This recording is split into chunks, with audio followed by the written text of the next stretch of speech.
du Conseil municipal de Saint-Édouard, le 6 mai 2025, sont présents les conseillères et conseillers, M. Sébastien Tremblay, Philippe Brunet, Geneviève Séguin et Mme Guérin-Clément, et moi-même, Alexandre Bastien. Donc, il est 20h01, on ouvre la séance. En deux, adoption de l'ordre du jour. Il est proposé d'adopter l'ordre du jour de la séance ordinaire du 6 mai 2025, tel que présenté. 1. Ouverture de la séance et vérification du quorum. 2. Adoption de l'ordre du jour. 3. Adoption des procès-verbaux. 3.1. Adoption du procès-verbal de la séance ordinaire du 1er avril 2025. 4. Dépôt de la correspondance du mois. 5. Administration générale de ressources humaines et affaires juridiques. 5.1. Paiement de liste des comptes fournisseurs du mois. 5.2. Dépôt du rapport financier 2024 et rapport du vérificateur externe. 5.3. Demande d'appui pour le financement des camps de jour. 5.4. Engagement de la municipalité à élaborer un PGA. 5.5. Entente intermunicipale pour les activités de camps de jour avec la municipalité de Saint-Michel. 5.6. Abolition du programme Région. 5.7. Mandat cabinet avocat. 6. Sécurité civile et l'incendie. 6.1. Rapport annuel d'activité de mise en œuvre du schéma d'ouverture de risque 2024 dans 12. Ce qui nous amène en 9. Aménagement, urbanisme, développement et environnement. 9.1. L'option du deuxième projet de PPC moi. M. Thibert et M. Yvon Demers, 412 Montélucier, lot 3991 629. 9.2. Demande de PIA. 107 109 rue principale. 9.3. Nomination des membres du comité consultatif d'urbanisme. 9.4. Règlement numéro 2025-356, modifiant le règlement numéro 2007-208. 9.5. Avis de motion et dépôt du projet de règlement 2025-357, modifiant le règlement sur la démolition d'immeuble numéro 2023-326. 9.6. Demande d'autorisation de Cooper Énergie et les Jardins à la CPTAQ. 10. Loisirs, culture et communication. En 10.1. Aide financière pour le camp de jour été 2025. 11. Varia, donc pour la Société d'Alzheimer. 12. Période de questions et 13. Levé de l'Assemblée. Est-ce que j'ai un proposeur pour l'autre jour? Je propose. Madame Séguin, est-ce que tout le monde est d'accord? Oui. C'est adapté à l'unanimité. En 3, adoption des procès-verbaux. 3.1, adoption du procès-verbal de la séance ordinaire du 1er avril 2025. Est-ce que j'ai un proposeur pour la séance du 1er avril? Je propose. Monsieur Brunet, est-ce que tout le monde est d'accord? Oui. Adopté à l'unanimité. En 4, dépôt de la correspondance du mois. Donc, la correspondance du mois d'avril a été remise au membre du Conseil. 5. Administration générale de ressources humaines et affaires juridiques. 5.1. Paiement de la liste des fournisseurs du mois. Donc, pour le mois d'avril, les comptes s'élèvent à 110 000, 110 et 24. Est-ce que j'ai un proposeur? Je propose. Madame Raymond, est-ce que tout le monde est d'accord? C'est adopté à l'unanimité. 5.2. Dépôt du rapport financier 2024 et rapport du vérificateur externe. Donc, il est proposé d'accepter le dépôt du rapport financier 2024 et du rapport du vérificateur externe transmis en vertu de l'article 176.1 du Code municipal pour l'exercice financier 2024. Est-ce que j'ai un proposeur? Oups.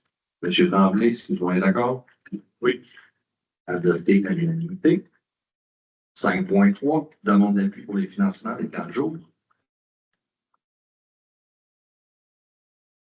Donc ici, c'est en lien avec une lettre déposée par le FQM auprès du ministre des Affaires municipales le 10 juin 2024, qui en fait, au niveau de la résolution, c'est de soutenir cette demande-là qui a été faite, qui propose les actions suivantes. C'est-à-dire qu'il y a différentes problématiques au niveau des camps de jour dans les municipalités au Québec.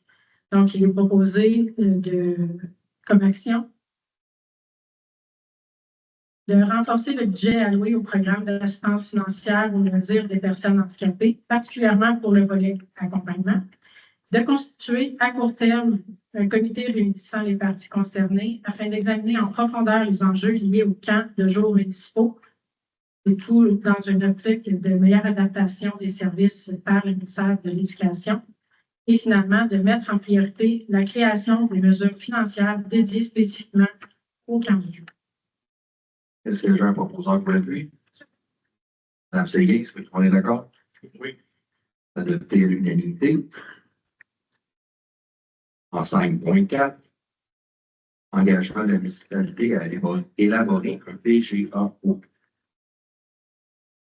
Donc, il est résolu que la municipalité s'engage à élaborer et mettre en œuvre un PGA, c'est-à-dire un plan de gestion des actifs en eau, afin d'optimiser la gestion des actifs municipaux. Que la municipalité s'engage à transmettre aussi, au plus tard, le 1er avril 2026, le sommaire de ce plan de gestion des actifs en eau.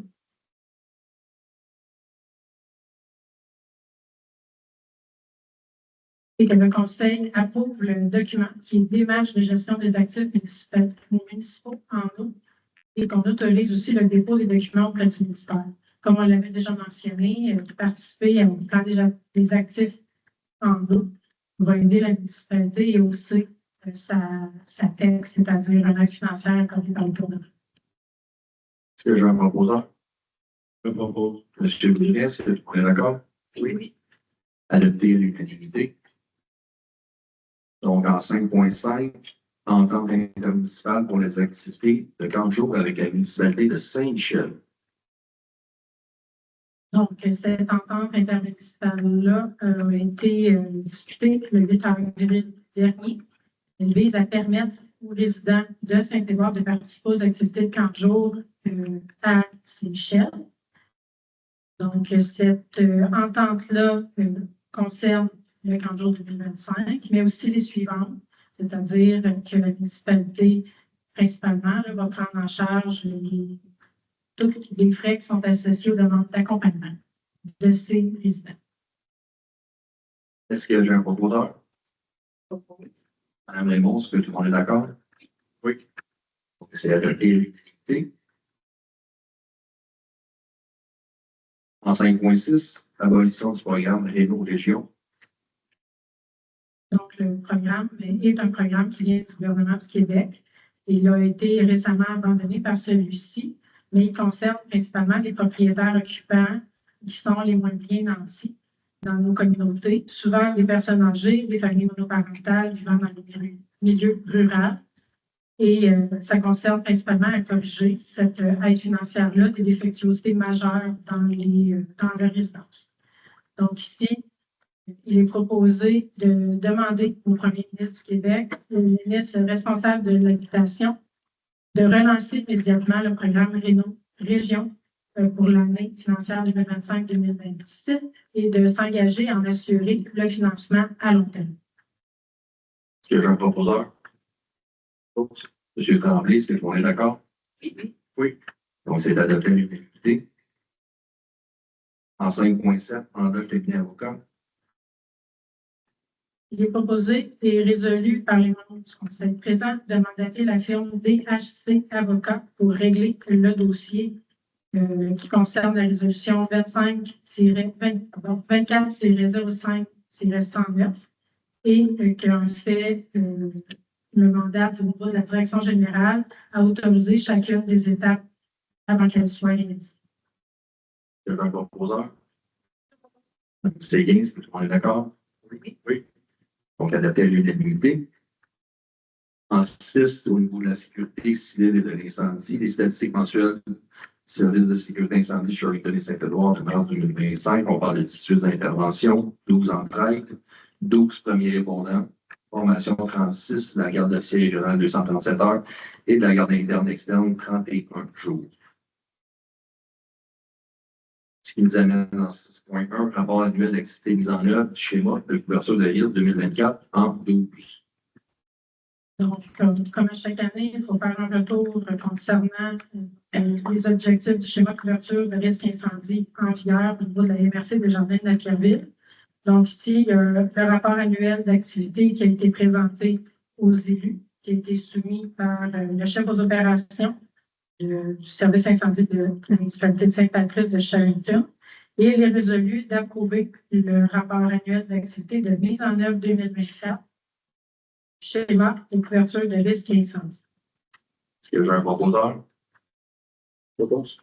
M. Tremblay, est-ce que tout le monde est d'accord? Oui. Donc, c'est adopté à l'unanimité.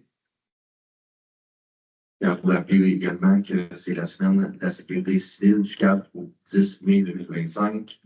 Donc, agir ensemble pour la sécurité de tous, pour une attention particulière durant toute l'année, mais principalement cette semaine. Au niveau des travaux publics, permis mensuel de service de l'urbanisme, au total de 12 permis ont été émis de construction 1, démolition 1, une piscine, un ponceau, 2 agrandissements, rénovation, modification, branchement au niveau d'égout 1, galerie, balcon, terrasse 2, prélèvement des eaux 3. En 9, aménagement, urbanisme, développement et environnement. 9.1, adoption du deuxième projet de PPC-1 en super et M. Yvan Demers 412 Montélucier, lot 3991629. Donc, nous sommes rendus à l'étape d'adoption du deuxième projet qui concerne la transformation du local commercial en logement au 412 Montélucier. Il est proposé et résolu d'adopter le deuxième projet de résolution en vertu du règlement 2009-215 sur les projets particuliers de construction, de modification ou d'occupation d'immeubles concernant la transformation du local commercial qui est le salon de coiffure en logement, laquelle visera à permettre la transformation de l'immeuble en multiplex de 5 logements. Sur l'immeuble situé au 412 Montélucier, en fait, selon les conditions qui sont les suivantes, c'est-à-dire qu'aucune modification extérieure ne sera réalisée sur la façade avant et latérale de l'immeuble et que le propriétaire doit s'assurer de la conformité du bâtiment avec ses rénovations cosmétiques. Le proposeur, Nancy Léguin, est-ce que tout le monde est d'accord? Oui. Oui. Adopté à l'unanimité. Vous amène à 9.2, demande PIA 107-109 principal.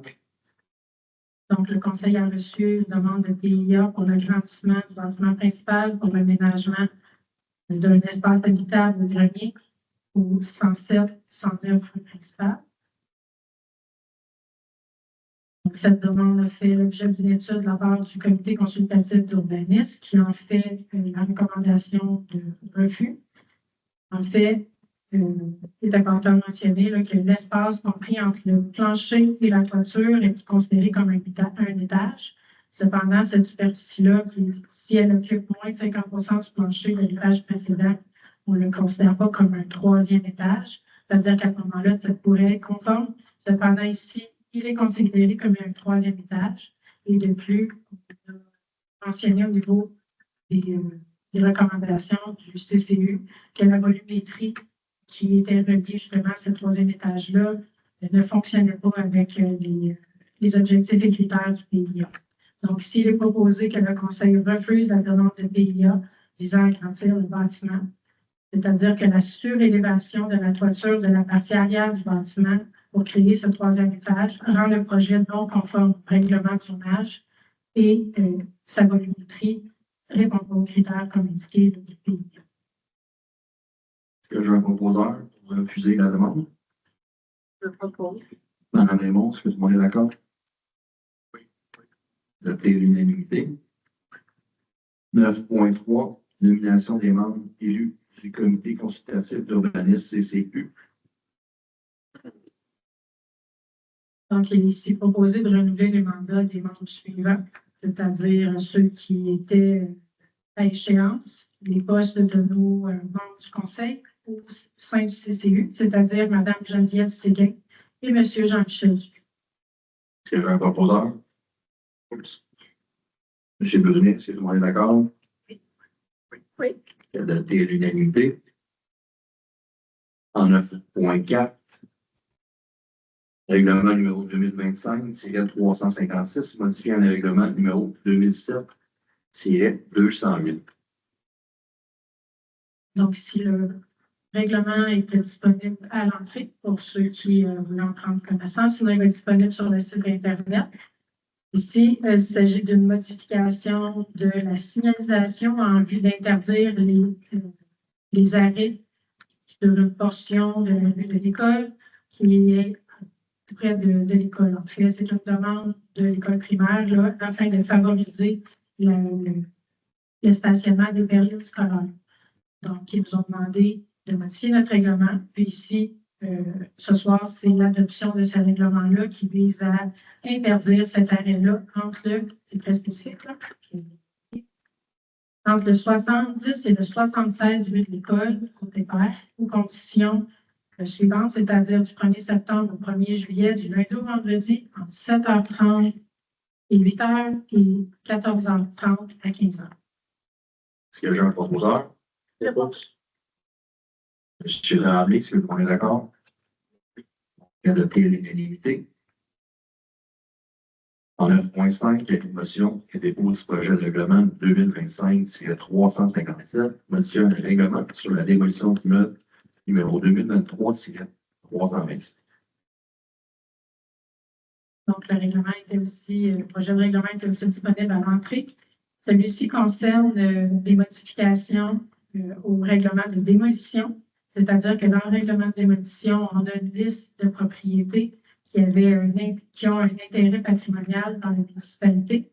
Il y a eu une étude supplémentaire qui a été réalisée avec une firme engagée par la MRC et ils sont venus bonifier dans le fait l'étude. Celle-ci nous a identifié qu'on pouvait, puis on l'a fait, là, retirer certains immeubles. Vous allez pouvoir le voir dans le règlement, celles qui ont été retirées. Il y a des critères en lien avec ça. Ça a tout été analysé selon le gouvernement des indications qu'ils nous ont transmises. Donc, c'est la première étape. Puis, il va y avoir les prochains conseils. On va suivre le cheminement de l'adoption du règlement. Ça me prend quelqu'un pour l'avis de motion? Séguin, ainsi que pour le dépôt du projet de règlement. Je dépose. Monsieur Goudin, merci. Donc, en 9.6, demande d'autorisation de Cooper Énergie des Jardins à la CPTAQ. Donc, nous avons reçu la demande de Kruger, mais aussi ça s'appelle Kruger Énergie des Jardins, qui ont déposé leur projet pour implanter dans les limites de la municipalité de Saint-Édouard 6 éoliennes, plus une qui est éolienne, qui est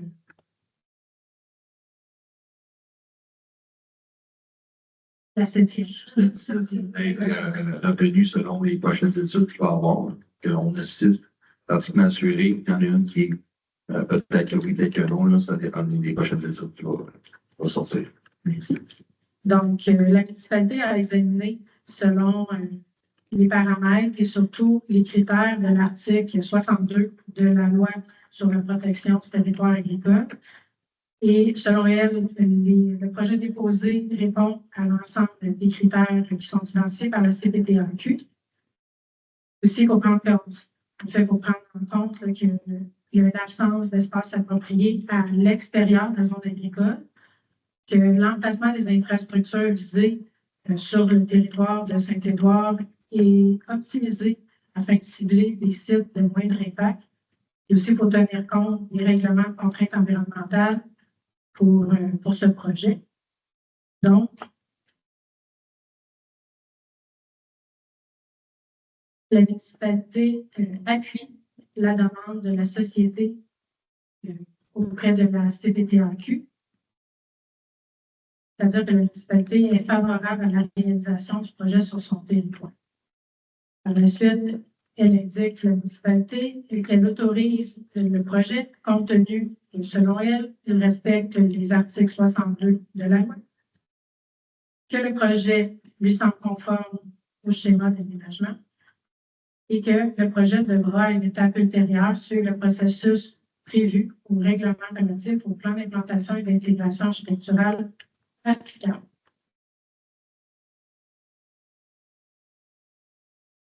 Est-ce que j'ai un proposeur? Monsieur Tremblay, est-ce que tout le monde est d'accord?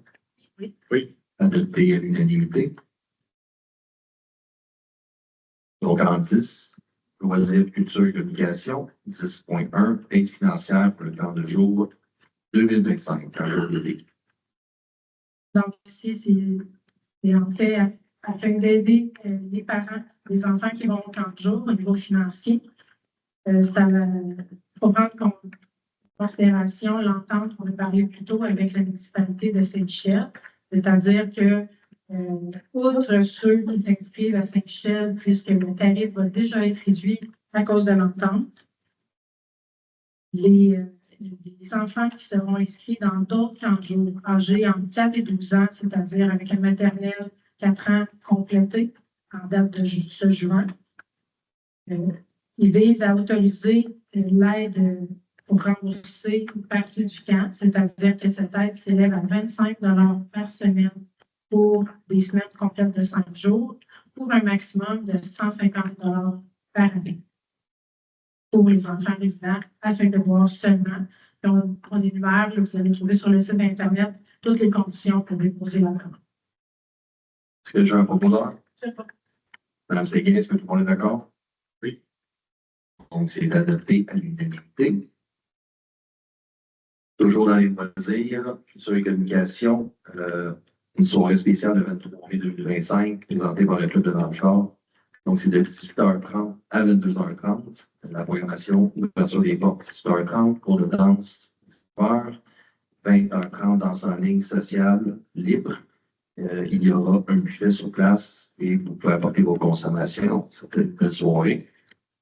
Par ailleurs, il y a toujours les danses en ligne le vendredi soir, 9 mai et 16 mai aussi qui continue. Mais une soirée spéciale le 23 mai, donc j'invite tout le monde à y participer. Également, les vendredis Foufou, c'est la dernière journée le 30 mai. C'est gratuit pour les 50 ans et plus. Le libre, partie 4, jeux de société et plus. Je vous rappelle aussi également qu'il va y avoir les ventes de garage le 24, samedi 24 et dimanche 25 mai. Donc, c'est sur tout le territoire de la municipalité. C'est gratuit pour tous. Ceux qui veulent peuvent venir ici au centre communautaire. Je crois qu'il faut communiquer avec le responsable des loisirs. On va pouvoir monter les tables ici devant, comme les autres années. Je pense à ceux qui habitent peut-être dans des rangs un peu plus passants, qui veulent s'installer ici au centre communautaire plus sécuritairement. Ça marche bien à chaque année, mais sinon, en travers toute la municipalité, on retient 24 mai, 25 mai, pendant la journée sur tout le territoire. Également, on en profite de cette journée-là, le samedi 24 mai, pour faire la distribution d'arbres. Donc, c'est réservé aux résidents de Saint-Édouard. Puis, les essences seront venues le jour de l'événement, mais je pense qu'on a une petite idée de ce qu'on a. Mais oui, on est ici aujourd'hui. Donc, on va avoir des épinettes et des érabasses. C'est les deux seules essences que nous avons reçues. On invite également les citoyens qui veulent partager des vivaces à venir ici, là, au centre communautaire, s'échanger des vivaces avec les autres citoyens. Donc, n'oubliez pas vos sacs, vos comptants avec facilité de transport, les vivaces. Par la suite, le 21 juin, juste plus tard dans l'été, c'est l'événement extérieur gratuit, le jour du solstice.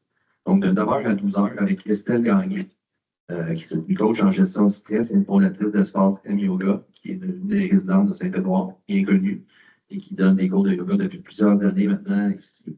Donc, c'est au 4 rue du Parc, à Saint-Édouard. Donc, il va y avoir plusieurs commerçants locaux, santé, mieux-être sur place, et des cours de yoga gratuits pour tous. Donc, c'est une invitation. On nous amène en 11 au Varia. Donc, un don pour la société d'Alzheimer. Donc, le conseil a décidé de procéder à un don de 250 $ pour la société Alzheimer. Est-ce que j'ai un proposeur? Madame Raymond, est-ce que tout le monde est d'accord? Oui. Oui. Donc, c'est adopté à l'unanimité. Donc, en 12, période de questions. Donc, si vous avez une question, vous pouvez peut-être juste ouvrir le micro, cliquer sur le bouton, nommez votre nom. Bonjour, je me présente David Théroux, propriétaire du 107, 109 rue principale à Saint-Édouard. Vous avez passé très rapidement mon projet que je vous ai proposé par rapport à l'aménagement de mon immeuble, puis surtout la réparation de la toiture qui doit se faire. J'aimerais savoir plus de renseignements par rapport à pourquoi vous avez refusé mon projet. Absolument. Premièrement, on ne discute pas des projets de personnel ici là, devant tout le monde, donc on vous invite à rester après. On va discuter de ça avec vous, mais grosso modo, il y a des règlements municipaux qui est en frein selon votre dépôt de projet, mais il y a des solutions. Donc, je pense que je vous invite à rester après pour en discuter, ça va me faire plaisir. Merci. Autre question? Michel Blondin. Concernant les arbres qui sont dans le creux de la rivière, là, qui est responsable? Par exemple, un arbre tombe, c'est qui est responsable? On parle de la rivière de la Tortue, c'est pas ça? Ouais.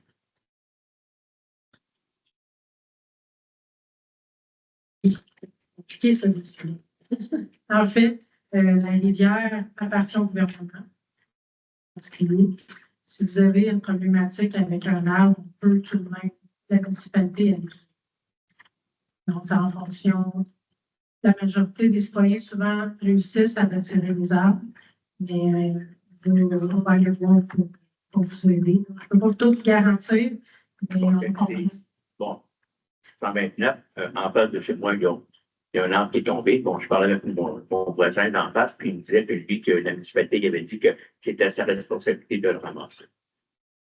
Oui, donc on comprend la problématique, on comprend que la rivière appartient au gouvernement aussi, puis il n'est pas à vous. Il n'est pas à nous non plus, puis il n'est pas à la MRC, c'est particulier, là, comme... Parce qu'à l'époque, bon, ça fait 40 ans que je suis ici, puis ils ont passé 2 fois entre-temps pour faire un ménage de la rivière, puis enlever des arbres, tout ça. Puis à l'époque, l'inspectrice municipale qui était là, elle disait, bon, vous ne pouvez pas toucher aux arbres. Puis le gars du gouvernement, quand il était passé, on y avait parlé, puis il avait mentionné si chacun entretient les arbres, pour qu'ils deviennent trop gros dans le fond, mais pas les couper pour que les racines continuent à faire leur job de retenir la terre, parce qu'il y a beaucoup de terre qui s'en va avec les glaces. Fait que c'était à chacun. Donc, dans le fond, c'est ambigu un peu si on a besoin d'aide, c'est la municipalité peut venir, parce que lui, il me faisait peur que, il dit, moi, il n'y a pas de poids là-bas. Il dit, je peux pas mais je fais quoi après ça? Pas les sucres, mais les condamnes, tu vois, les pas.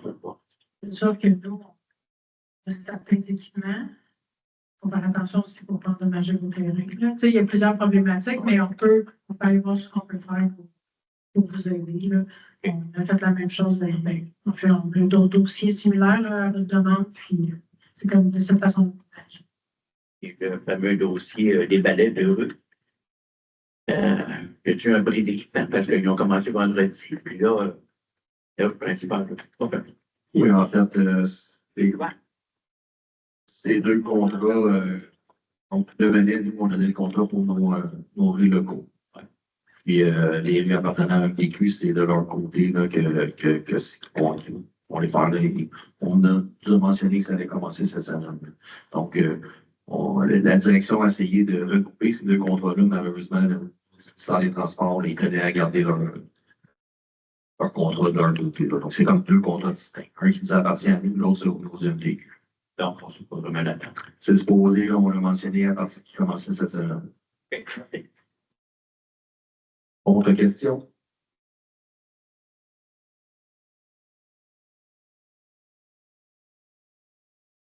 En fait, moi, j'ai faire un suivi par rapport à ma demande du dernier conseil. C'est en lien avec la rue aussi. Je veux savoir si vous avez eu la chance d'en discuter. Je suis surpris de ne pas le voir à l'ordre du jour aujourd'hui. Je te mentionner votre nom. Alexis Valencourt, 18. Effectivement, on en a discuté.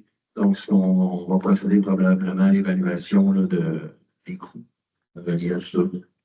C'est sûr qu'en dans 2 mois, ça va un petit peu plus lent que ça. C'est un petit peu plus lent que ça. Mais oui, on en a discuté à l'interne et ça va être un coût d'évaluation de combien ça pourrait coûter. Par la suite, là, on va revenir avec les estimations et tout. OK, parfait. Puis au niveau en attendant, est-ce qu'il y a des possibilités de venir faire quand même des petits travaux sur la rue pour s'assurer qu'on a les trucs présents? Absolument. Ça aussi, là, on en a discuté au côté de la voie publique. Là. Ça devrait se faire prochainement. OK, parfait. Merci beaucoup. Plaisir. Autre question?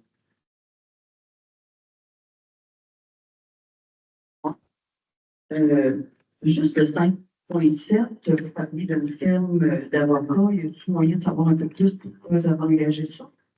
En fait, là, c'est le chemin Saint-Édouard. On a donné un contrat, puis ici, dans ce dossier-là, la job n'est pas faite comme tout le monde, puis on va aller au bout de ça. OK. C'est-tu le chemin près de Saint-Mathieu?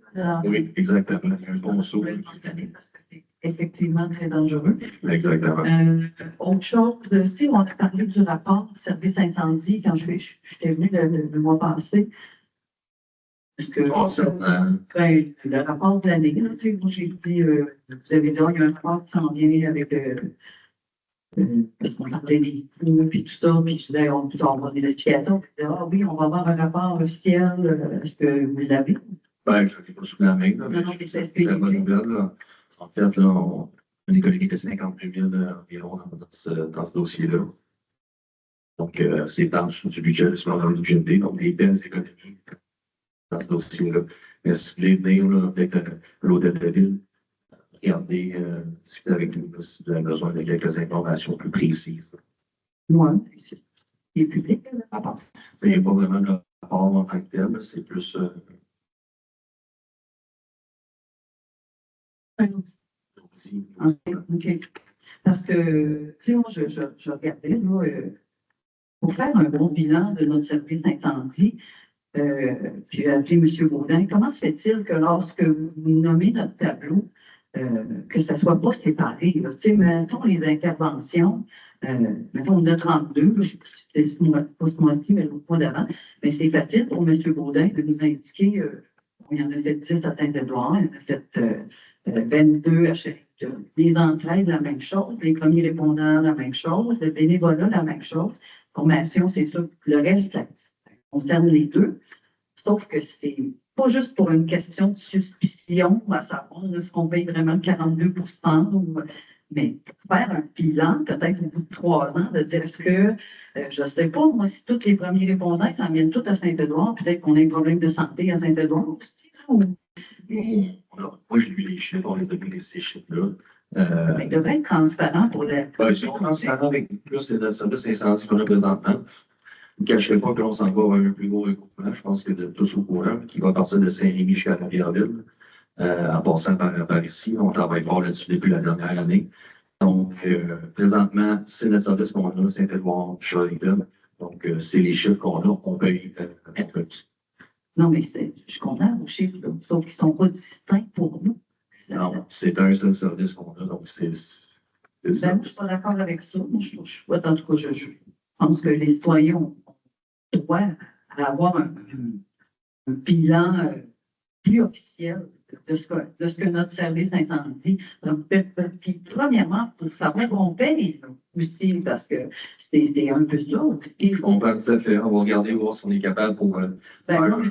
Boudin, mais il m'a juste dit qu'il n'avait pas été mandaté de le faire. C'est assez facile pour lui de nous dire les interventions, c'est facile de savoir s'il les a faites à Saint-Devoir ou s'il les a faites à Chérifton.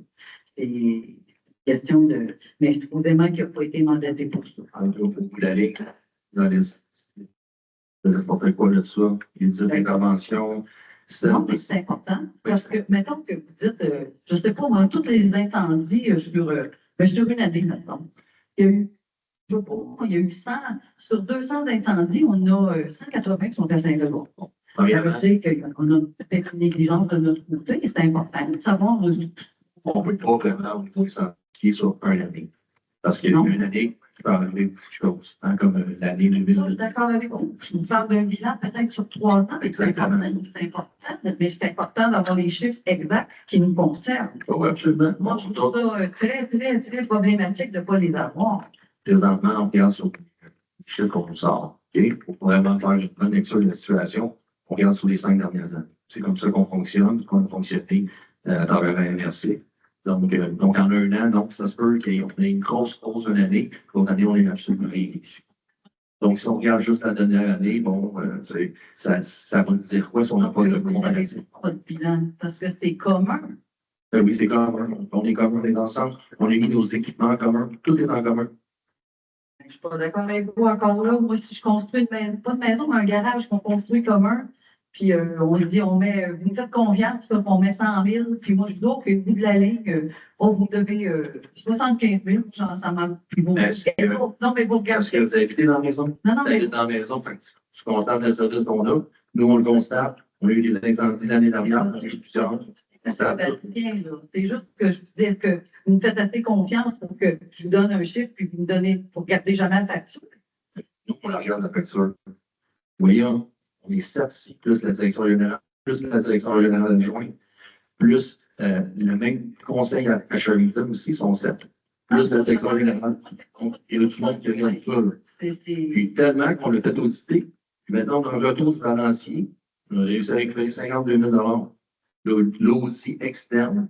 On fait Non, des c'est calculs. des chiffres, M. Bastien, que vous lancez là. Moi, on veut un rapport. Je veux le voir, les chiffres. Moi, je veux Ben, c'est pas juste des chiffres, c'est des chiffres périodiques. Là. Ah, c'est ça, mais je veux le voir. Je veux le voir. Puis la même chose qu'on veut voir nos pompiers. Ah, puis c'est ça, avec- un plaisir passé. Oui, effectivement, je vais y aller. Autre chose, je voulais féliciter Mme Pierrette, qui est devenue présidente de la FADOC de Saint-Édouard. Bravo. Autre chose, j'ai lancé ce petit poteau de Saint-Édouard. J'aimerais ça créer un bottin électronique de vente, puis peut-être en faire des copies, là, si peut-être en lien avec la municipalité un jour, peut-être d'ici l'année 2026, mettre en valeur nos entreprises pour que, parce que moi, justement, j'ai un voisin qui a un nouveau voisin de Saint-Jean qui est électricien. Probablement que les gens ne le connaissent pas. Puis lui, je sais pas s'il connaît Caméline, mettons, dans le rang, qui peut aller peut-être aller chercher des choses là. Alors, mettre en valeur nos entreprises pour qu'on encourage les gens de chez nous. Fait que vous allez voir passer sur peut-être déjà, vous l'avez peut-être déjà vu d'ailleurs. Puis j'aimerais C'est ça. une initiative, oui, effectivement. Parce que je trouve qu'il y a des gens qu'on ne connaît pas, là, qui ont des entreprises, des services qu'ils offrent, qui sont ici. Là. Fait que, tant mieux qu'on favorise les gens de notre place au départ, avant de M. Tremblay, qui défend, mettons, là, aussi. Mais exemple, là, c'est pas tout le monde Oui, absolument, qui arrive et qui C'est connaît. des éléments-là qu'on a donné à l'Interci aussi, de toutes les entreprises sous un répertoire. Là, donc, Je ne parle pas de la merci, je parle de Saint-Édouard. absolument, je suis plus dans Donc, c'est pas chez nous. Fait que c'est ça. Fait que c'est tout pour le moment. Merci. C'est autre question. Donc, il n'y a pas d'autres questions. On va procéder à la levée de l'Assemblée. Il est 20h38. Est-ce que j'ai un proposeur? Je propose. Madame Raymond, est-ce que tout le monde est d'accord? Oui. Adopté à l'unanimité. Merci.